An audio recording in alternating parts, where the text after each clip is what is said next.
Hey guys, so today we are going to be focusing on standard SS8 H7, and this standard, or this new unit that we are working on is called the New South.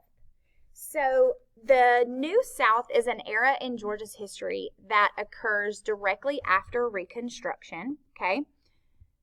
And after Reconstruction, the South continues to change. So Standard H7 asks us to evaluate key political, social, and economic changes that are occurring in Georgia during the New South era.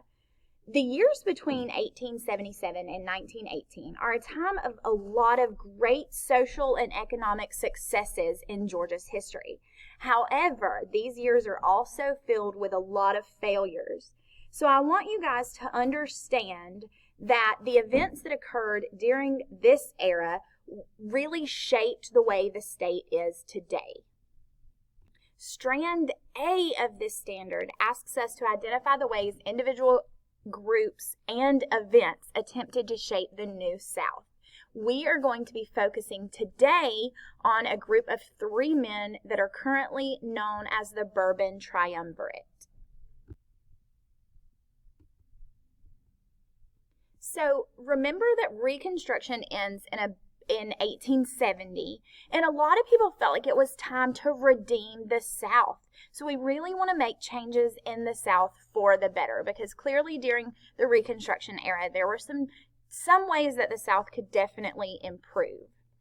So in comes this group of politicians and powerful men called the Bourbon Triumvirate. And Bourbon is just a word that refers to the powerful French ruling class, and we know that tri means 3, so a triumvirate are 3 powerful leaders that occur in Georgia history.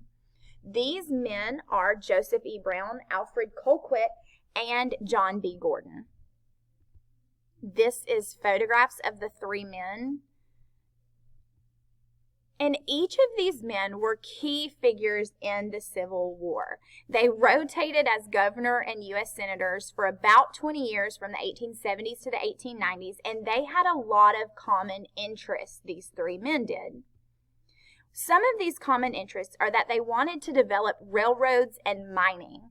They really wanted to develop these industries because they wanted the South to industrialize. They also insisted on lowering taxes, and they believed in white supremacy. The fact that they insisted on lowering taxes resulted in fewer services that were able to be provided by the government, because we know that taxes are how the government is funded. So if you cut taxes, the government is not able to fund as many services. And they really fought to restore the Democrats to power.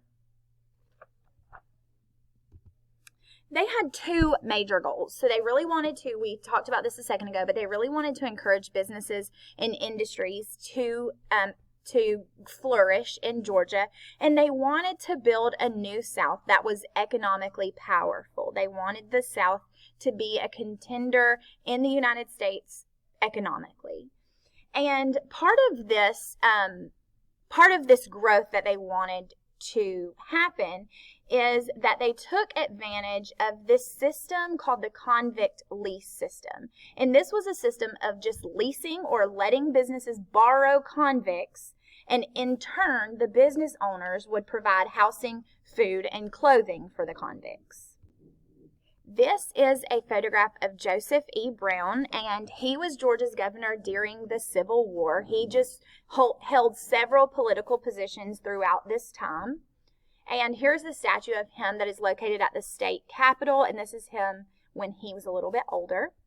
So now we've got General Alfred Colquitt, and he was a general in the Confederate Army, and he was also spent a little time as a leader of the KKK. And this is this is a photograph or painting of him during his time as part of the Bourbon Triumvirate in the New South era. And then we have General John B. Gordon in the Confederate. He was a general in the Confederate Army as well. You guys might remember his name being mentioned from previous units. And John B. Gordon fought for the Confederates in the Civil War. He was really an outspoken opponent of Reconstruction and, again, was a leader of the Georgia chapter of the KKK. So all three of these men are white supremacists. Here is a statue also located at our state's capital of John B. Gordon. And here are some successes and failures of the Bourbon Triumvirate. Because we talked about earlier that while this time had lots of successes, there were also lots of failures that took place. Some of their successes is that they did lower state taxes and that state war debts were reduced and businesses and industries expanded, and that was their goal. So great, they achieved that goal. However, on a personal level, they did not improve the lives of the poor. Public education really suffered during this time. They did not reform any of the prisons, and there were a lot of really poor working conditions in factories during this time. So that concludes the Bourbon Triumvirate.